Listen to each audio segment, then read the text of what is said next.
తిరిగే వాళ్ళు ఎవరైనా చూసారా? వీళ్ళ కుటుంబం నామినేషన్ వేసిన దగ్గర నుంచి భార్య, పిల్లలు, మేనల్లులు, కుటుంబం ప్రతి ఊరు, ప్రతి మండలం, ప్రతి నియోజకవర్గం సర్దుకొని ఎండలో తిరుగుతున్నారు. అటువంటి వ్యక్తులకి నిజంగా ఇటువంటి ఆడపిల్ల అందరి కుటుంబాల్లో కూడా ఉంటే మనం ఎంతో అదృష్టం. అమ్మా అందరికి నేను అంత గట్టిగా మాట్లాడలేను, కానీ అందరికీ నమస్కారం అమ్మా. ఇక్కడ ఉన్న వాళ్ళందరికీ, మిమ్మల్ని అందరినీ చూస్తే నాకు చాలా చాలా హ్యాపీగా అనిపిస్తుంది. నాకు తెలుగు అంత బాగా రాదు, బట్ నేను ట్రై చేస్తాను మాట్లాడడానికి. ఇంకొక 2 రోజుల్లో మనకి ఎలక్షన్స్ అమ్మా. ఇది మనకి ఈ 2 రోజులు మనం బాగా ఆలోచించుకుని ఎవరికి ఓటు గుద్దాలో మీరు బాగా ఆలోచించుకుని చేయండి. మనకి ఇక్కడ చాలా ప్రాబ్లమ్స్ ఉన్నాయి. నేను దరిదాపు ఒక 50 days ఉన్నాను అనకాపల్లి ఏరియాలో. నేను ఎక్కువ వచ్చింది చోడవరం ఏరియాయే.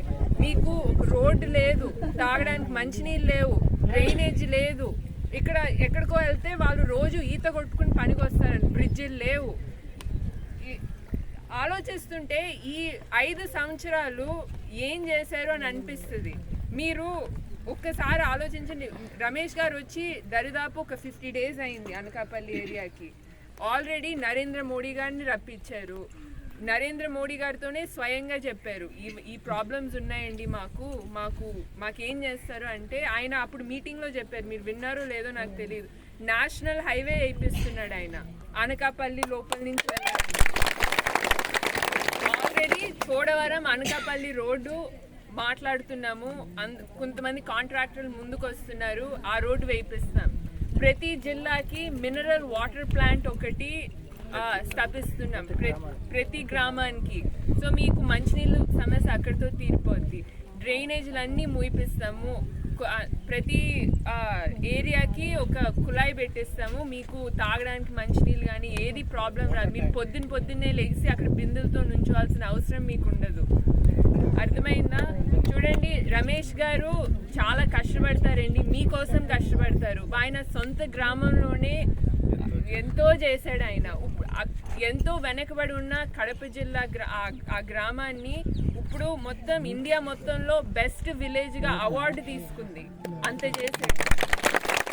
మీరు కరెంట్ బిల్లులు కడుతున్నారు కదండి, పెరుగుతున్నాయి కదా, వాళ్ళ ప్రజలకి ఆ సమస్య రాకూడదని రమేష్ గారు సోలార్ పవర్ ప్లాంట్ పెట్టారు ఫ్రీ వాళ్ళకి.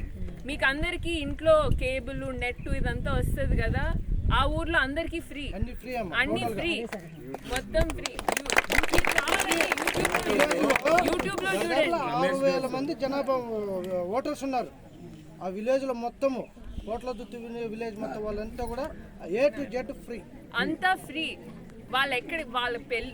నాకు పెళ్ళైనప్పటి నుంచి అక్కడ నేను చాలా వెళ్తాను కడపకి. ప్రతి పండగకి, ప్రతి దానికి వెళ్తాను. నేను వెళ్ళిన ప్రతిసారి ఏదో ఒకటి కొత్తది చేయించి వాళ్ళని చాలా హ్యాపీగా, కంఫర్టబుల్గా పెడతారు రమేష్ గారు. మీకోసం పనిచేసే మనిషిని మీరు ఎన్నుకోండి. ఎందుకు మనకి ఏం చేయకుండా 5 సంవత్సరాలు మళ్ళీ సిగ్గు లేకుండా మిమ్మల్ని వచ్చి ఓటు అడుగుతున్నారు వైసీపీ వాళ్ళు. నాకు మొన్న న్యూస్ చూస్తుంటే ఒకటి చెప్పారండి, మీకు తెలుసో తెలీదో నాకు తెలియదు. ఇప్పుడు కానీ జగన్మోహన్ రెడ్డి మళ్ళీ ముఖ్యమంత్రి అయితే ల్యాండ్ టైటిలింగ్ యాక్ట్ అదేంటో తెలుసా మీకు? తెలీదా? సరే, మీరు కష్టపడి మీ తాతల నుంచి, ముత్తాతల నుంచి, మీ నాన్నల నుంచి, అందరి నుంచి 1 సెంటు భూమో, 10 సెంట్ల భూమో, 1 ఎకరమో తీసుకుంటారు కదా, మీకు ఇస్తారు కదా. మీ ల్యాండ్ మీ దగ్గరే ఉంటుంది. పేపర్లు మాత్రం జగన్మోహన్ రెడ్డి ఇంట్లో ఉంటాయి. అది మీ ఆధార్ కార్డు మీద ఎవరి ఫోటో ఉంటుంది? మీ ఫోటో ఉంటుంది కదా, మీది కాబట్టి మీ ఫోటో ఉంటుంది కదా. మరి మీ ఆస్తి పత్ర మీ పాస్బుక్ల మీద ఆయన ఫోటో ఎందుకు ఉండాలి?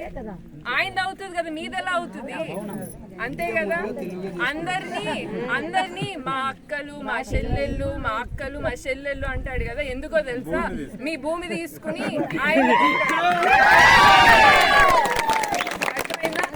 ఆయన సొంత చెల్లెల్ని, సొంత మదర్ని, సొంత చెల్లెల్ని ఇన్ని రోజులు రోడ్డు మీద తిప్పించి ఆయన మిమ్మల్ని ఆదుకుంటాడమ్మా. ఆలోచించండి ఒకసారి. రమేష్ గారికి మొత్తం మా కుటుంబం అంతా వచ్చి ఈరోజు 50 days కష్టపడ్డాం రమేష్ గారి కోసం. ఎక్కడో అమెరికాలో ఉన్న మా అమ్మ నాన్న కూడా వచ్చారు 10 రోజులు ఇక్కడ కష్టపడ్డాం.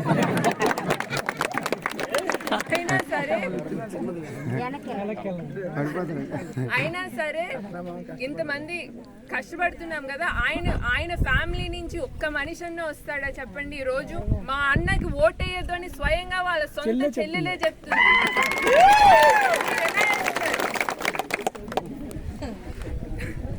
మొన్న 2019 ఎలక్షన్స్ లో వివేకానంద రెడ్డిని చంపాడు. వాళ్ళమ్మ పిచ్చ భయం ఆమెకి, ఈ ఎలక్షన్ కి నన్ను ఎక్కడ చంపుతాడు అని ఆలోచించుకోండి. ఇదన్నీ మనకి లాజిక్, ఇది ఫ్యాక్ట్. ఇది నేనేమి మా బీజేపీ సృష్టించి చెప్తులేదు. ఇదంతా రోజు మీరు న్యూస్ లో చూస్తున్నారు, అంతా మీరు పేపర్లు చదువుతున్నారు కదా, ఇదే కదా జరుగుతుంది. మీరు ఆలోచించండి. పవన్ కళ్యాణ్ గారు బాగా చెప్పారు, ఇలాంటి రౌడీలకా హంతకుడులకా మనం ఓటేసి గెలిపించేది.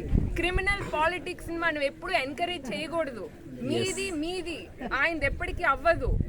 రాజకీయ నాయకుడు అంటే వచ్చి మీ సొమ్ము తిని ఆయన సంపాదించడం కాదు.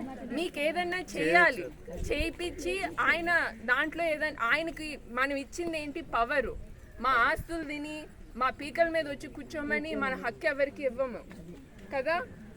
సో అది మీరు అవన్నీ ఆలోచించుకుని ఓటేయండి ప్లీజ్.